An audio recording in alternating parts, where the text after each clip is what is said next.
not to take that away from here. What you need to do is you need to address specific issues, and what I'm hearing, again, is you want to make sure you address what's going on about traffic and what's going on about noise. And with those two in mind, I'd like to go on to another subject unless you have a different piece. So the lady in the blue, and then Phil will go to you. Well, I was just wondering, like, when you guys do present for, you know, the future meetings, is the information going to be more specific? Just because reading through this, like, every word, it's most days, typically, it could vary approximately. It just seems like you guys are giving yourselves a lot of wiggle room to not, you know, have to specifically answer questions and concerns that people are having. And so I think that's what people want to know is what we're asking for is a conditional use permit to have the ability to have facilities from 10 p.m. to 7 a.m.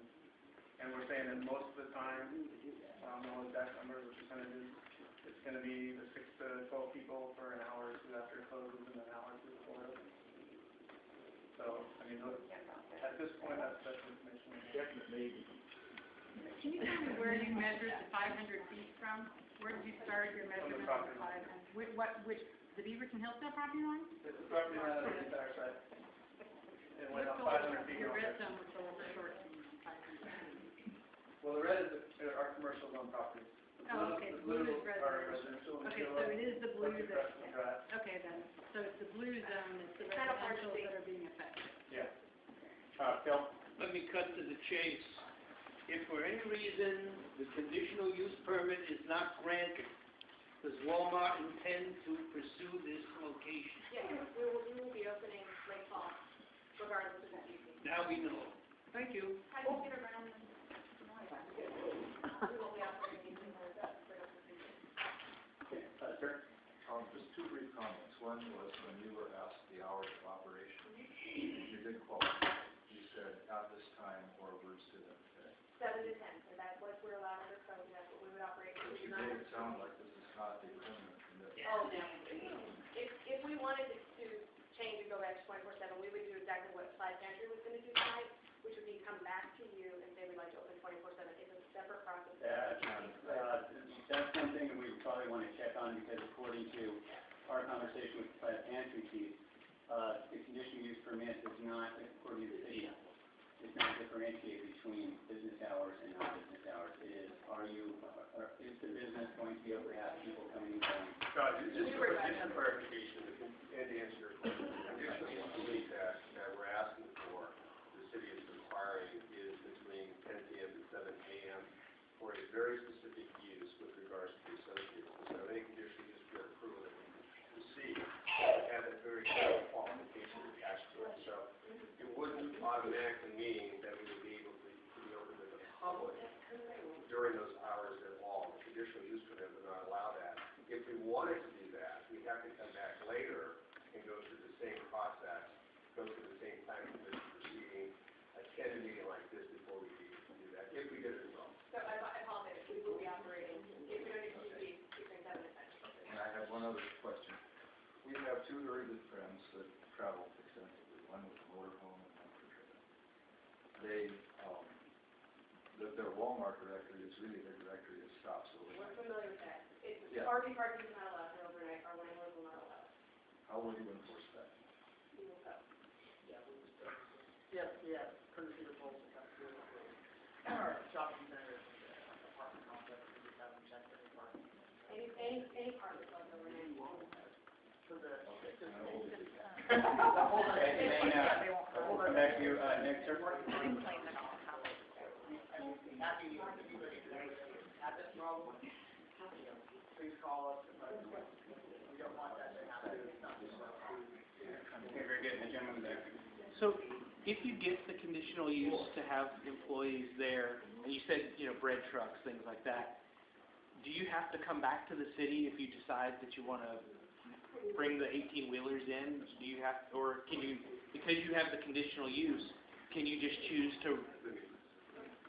But the answer to that is that, again, we're asking specifically for certain activities, and those activities are defined of application as small truck deliveries, as opposed to the large truck deliveries. So we've made a representation to the city, we make it here again tonight, is that there's no big truck, large truck deliveries that we're asking for between 10 p.m. and 7 a.m., and we'd be willing to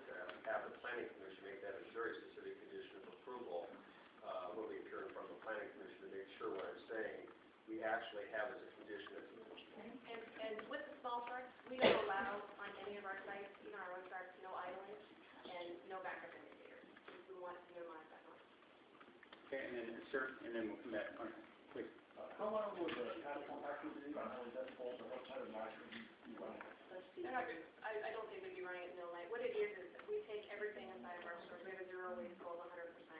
We take anything that's recyclable, we sandwich bail it, and pack it down. So it's run maybe a couple of times a day. It could be run in the afternoon, it could be run right after the close. I don't know how frequently it would be run. But you said earlier that it would be run in the middle of the night, and those things are quite loud. I don't think we said we were not. Actually, you said that would be part of it. You've got it under your We'd be happy to buy it. Can that be part of the conditional use as well? Third one. We'd be happy if we Everybody read it. No, yes, we do. No, it is there. It is in the We would be happy if the planning commission came back and said, we can't operate it until midnight. That would be fine. Very good. Martha?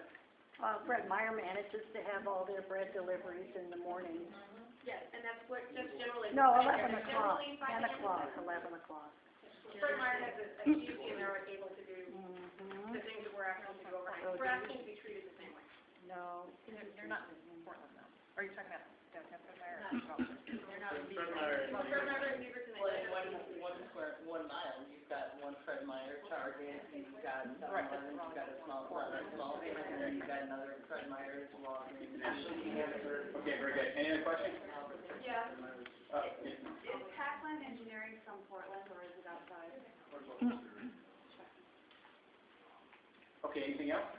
Sir? Yeah, my wife and I lease a unit out from complex, and we take the Zupan former spot, and at night, they were very good. There wasn't any noise, but at 5 o'clock in the morning, all hell broke loose because the big trucks were all trying to come in and unload, and I'm a little concerned about here that there's no restrictions. I mean, this is wide open once you get started. And I don't know if you could keep the big trucks out of there at least 5 o'clock. Well, I think again, going back to the question that this gentleman asked, I think we can actually deal with that before the planning commission, make a representation to the planning commission that we don't intend to have those large trucks come in between 10 p.m. and 7 a.m. And I think we can actually ask the planning commission to propose a condition on this, to make that very clear so that we don't have that problem. And we'd be willing to do that. Our intent is just a small truck, just. They're gonna have a large truck. I mean, It will be served in the store during operating hours. that's one thing to consider. We'll have those big trucks making those turns in there, coming in all day long. Is that any different, Malcolm, than what Zupan had, or is that big trucks? So what's the difference? Is there a difference? Yeah, it's Walmart. Right. I could pay actual wages. One of the things that has happened in the past that people have done to work that out is if you have a question about what can and can't be presented and what concessions can and cannot be made during the planning commission, there are two options that I would recommend to you. Number one is on Granicus, which is the video feed on the City of Beaverton's website. You can go back a couple of years and watch every city council meeting, every planning commission meeting. It sounds like there's might be beneficial to go back and watch some of the planning commission meetings to see where conditional use permits are. You can read through the agenda and you can see what kind of questions were asked. The other thing that we would suggest then is that you also contact, the planning commission does have a mailbox on their website. They do have a city staff engineer who would answer questions about conditional use permits and would be able to say, yes, this is something that could be considered, no, this is not, and that would give you opportunities before you go into the public hearing so that you can make your request. Because again, the things that need to be addressed in there are very specific to, the more specific you are, the more easier it is for the petitioner to be able to answer the questions and for the community to get some answers. Because if you say, this is such, I think the question about the typical, very common, those questions get answered when you say what is going on in this specific case. In the case of Zupan, for example, somebody actually did a study to find out how much decimal noise was actually out there during traffic times, and then they asked if they mitigate that to a certain extent, and they actually had a follow-up hearing. So there are situations where the public hearing is not going to address everything in that one meeting. if there are conditions or situations that you go back and say, you need to reduce the noise by 50 decibels and you've done a survey study, then they would postpone their hearing and final agreement on that until the petitioner had time to go back and say, well, in the case of the hookah, they made them build a wall.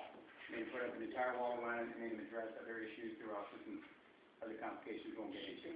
Those questions were addressed. That decision was actually postponed to the following month. Gentlemen had 60 days to make a change and come back and say that he had done X, Y, and Z, and they said, well, it should be A, B, and C. So, again, not to say one way or the other, but it needs to be very specific. There are things you can already go to, again, the Planning Commission contact information and say, I would like to make sure that the conditional use permit state very clearly this, and they will say, well, yea or nay on that part. They will also address the situation of, what if they want a bigger truck? What if they wanted to open the doors from 24/7? Those are questions that you could have, is this or is this not applicable on there? You'll get your answer, and then when you come back to the public comment portion of the public hearing, you will have very clear and specific information. Again, if you watch that, not to kind of beat the horse, but if you go in there and watch that, you have to be very specific in what you're asking so that they have an opportunity to be very specific in their answer. And once you do that, the dialogue is much easier to go through, both Planning Commission, public hearing, and the community. And we've seen that time again with some of the other situations we had here. So, that being said, any other questions right now? Phil? Let me ask one more question. Have any permits been granted to Walmart by the city for any purpose? Yes. What are they? We had to get a design review compliance letter from the city to be able to remodel the store and to change the design of the store and to be able to get building permits. That was an administrative process that the city required. That's a done deal, right? So we have that permit, and so the next step is to get the building permit. And so Walmart is going to put a store here. The only thing we're asking tonight is to be able to extend the hours. And how many stores are you planning in Beaverton? There's 3, actually. You bought property. We did buy property, and that is land bank. We have no plans. And you actually start hiring for the property on Cornell Road in May. And your Carla Fortes is not, who many of us in this room have called, who is your PR person in Portland, who's on all these plans, does not return calls. Sorry, who? Carla Fortes. What are her name? That's the voice. We'll check that. That's first number then. It's on all the public notices. No, it's for her, permanently has to go. Oh. Vernon actually went through her name because she's the one that initiated Yep, okay. Okay, with that being said, what I'm going to ask of you, 2 things here. What we're going to do is we're carrying on the rest of the NAC agenda because, again, we do have some things that do have to be taken care of by city by law. The next we'll do is we will ask, if there's not an issue, folks go ahead and wait. I believe it will take about 15 minutes to issue everything else up. And then if we do want to have just an informal Q&A, you can certainly do that. And then we can kind of go from there. So unless there are any other questions specific to this,